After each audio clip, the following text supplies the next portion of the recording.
Alright, you're welcome to this course. We'll just be looking at one of the apps we'll be using for designs, and we'll be looking at Pixellab. Alright, so this is the interface of Pixellab. This is a version of Pixellab. It may not be exactly like yours, but it basically has the same features. Alright, so we'll be moving straight and we'll be looking at some of the tax bars and the toolbars. It looks quite simple, but there are a lot of things you can do with this particular app, and a lot of designs can be made with this app. Alright, so we'll start from the tax bar or the toolbar at the topmost extremity of this work interface. So we have the plus. Now when you click the plus, you have text, you have current date, you have sticker, you have shape, you have from gallery, then you have draw. Basically these are buttons that you use to impute and import elements into your workspace. And when you click the text, you have the text, and when you want to edit the text, you can edit this text by clicking the A on the lowest the lower part of your tax bar, the A. You click the A, then you click edit. This is how you edit the text. All right, so basically this is for text. All right, so let's delete this quickly as we x-ray other things. So you have current date. Current date is basically like text. You can use it for text. Then we have sticker.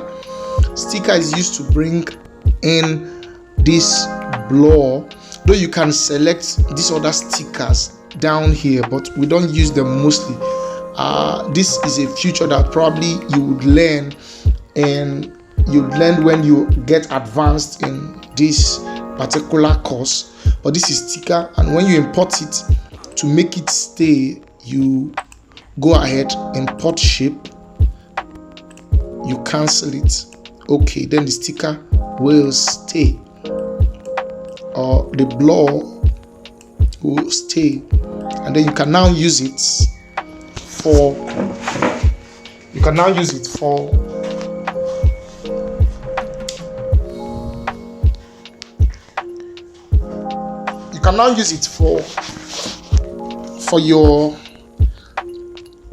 for the work you want it. You can now change the color,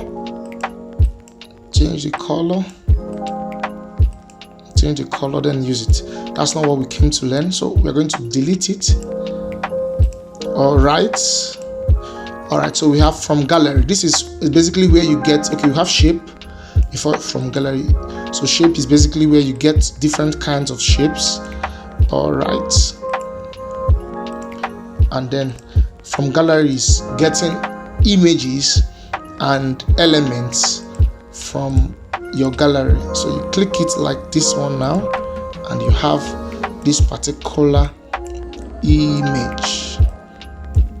All right, so I think that's basically. Then draw is a tool you can use to write. You can also put on your neon effect and use it for some other effects you want. This can be a very powerful tool when you know how to use it. When you know how to use it, you can use it very powerfully, and you can use it to create different effects that you want for your design. All right, so we delete it. So this is the icon for saving. So you save as project, and you give this project a name. Let's just put a name. You say okay, saving done. So you can now find this particular file after you saved it as a PLP file. req as we saved it as a PLP file. All right, so that is just that. So you can also save as image. Save as image is when you're done with your work and you want to save it into the gallery. You save it here. You can either save as JPEG or JPG, or you save as PNG.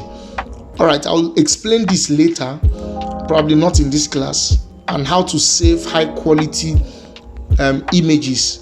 It's one of the courses in GD Plus where we are taught how to save images so that you can print it, right? Save it to scale it so that you can print it from this particular app.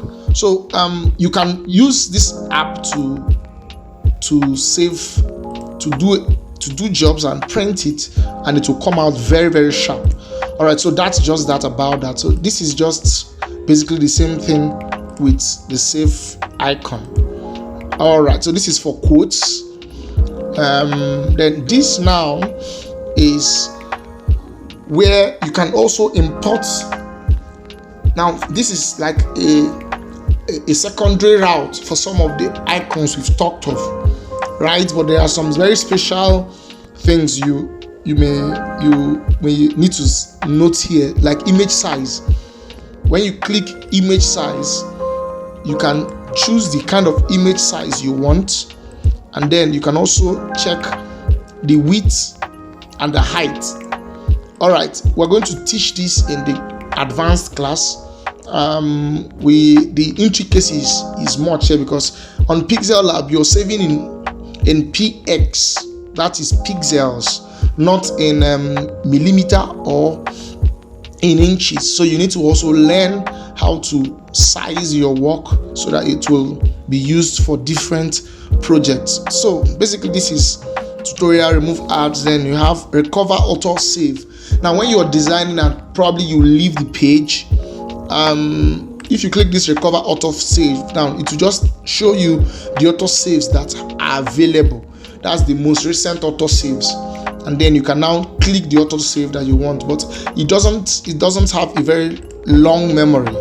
So you preferably you save every project immediately you started the project so that you wouldn't lose file and start afresh. So OpenPLP files is basically opening the files that you've already designed, and that's just that. Different files, some printed, some not printed, some just for social media ads. So this is just that. All right, so I think that's just that. Then exit, and let's come to the lower toolbar. We have Pixel is like we have the return or undo. Yeah, this is a very powerful tool. You see it, okay? So it's just to return back. Then we have this is for zooming. When you're working on a work and you want to adjust stuff, you can zoom it, and after you are done zooming, then you click it. Then when the selection is off, then you can now work on your design interface. Then you can go ahead.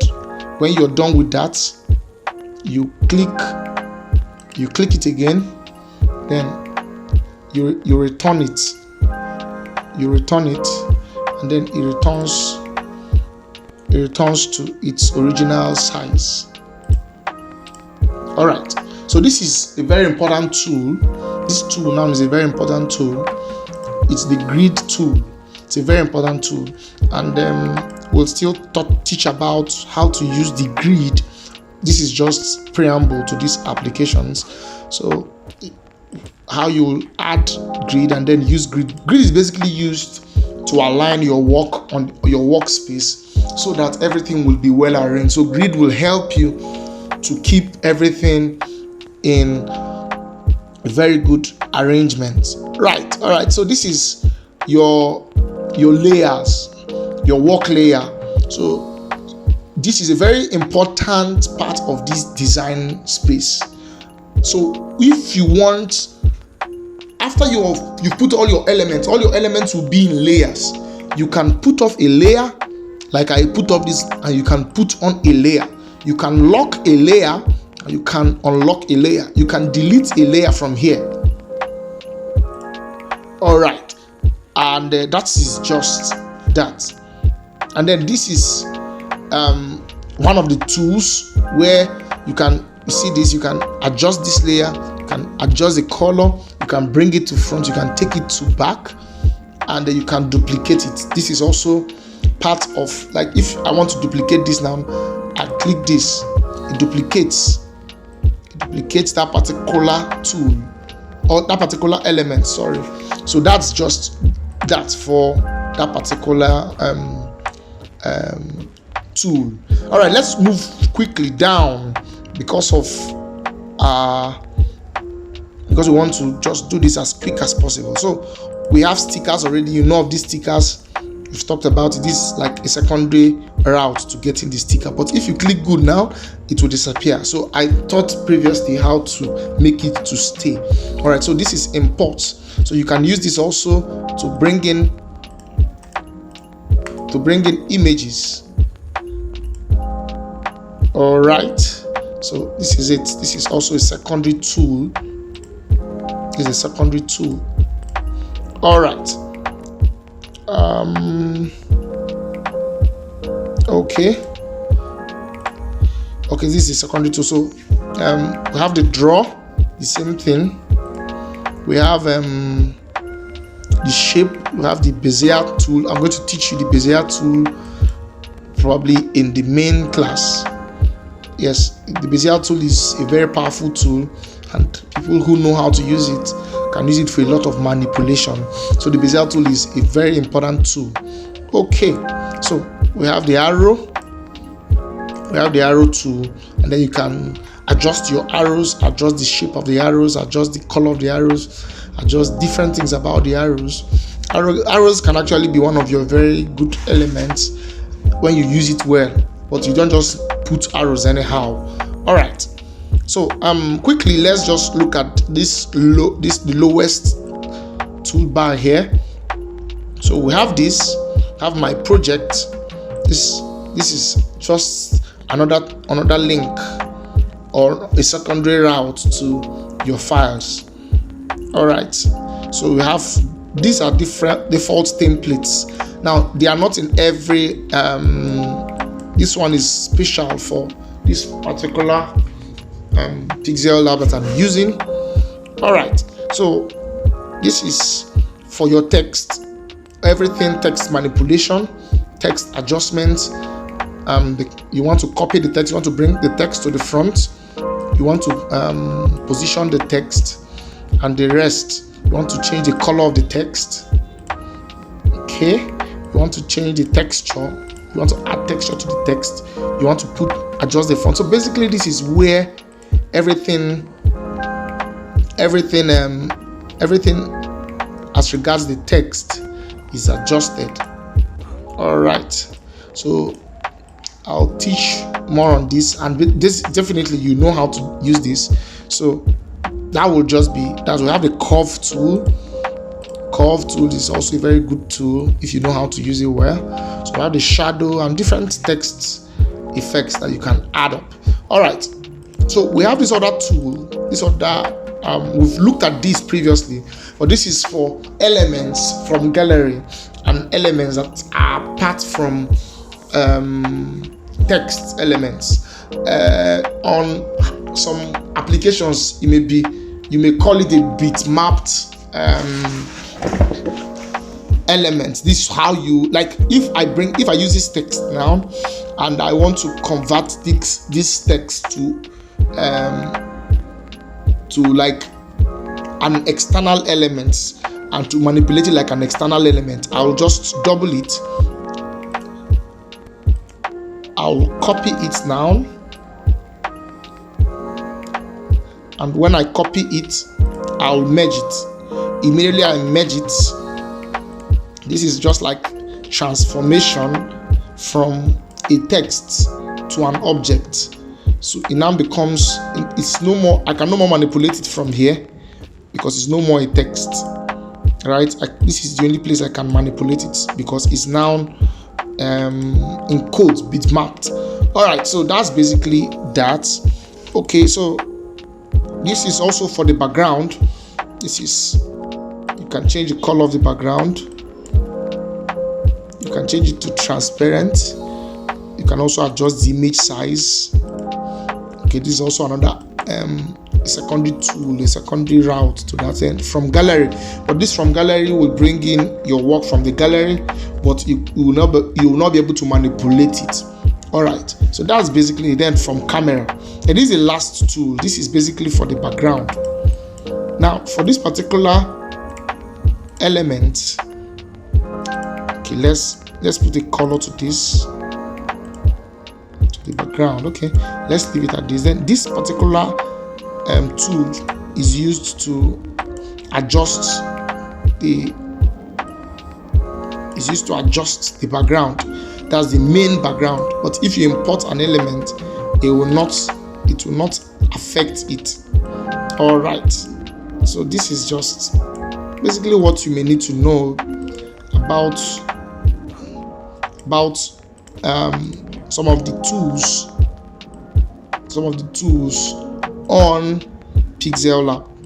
Now, I've used Pixellab to design a lot of work, a lot of jobs, and you can also do that. So this is the first app we'll be X-raying. I'll show you how to look into other apps that will be looking that will have to study in this course. You're welcome. My name is VC Fortune, and we have a lot in stock for you. Stay put. See you in the next video.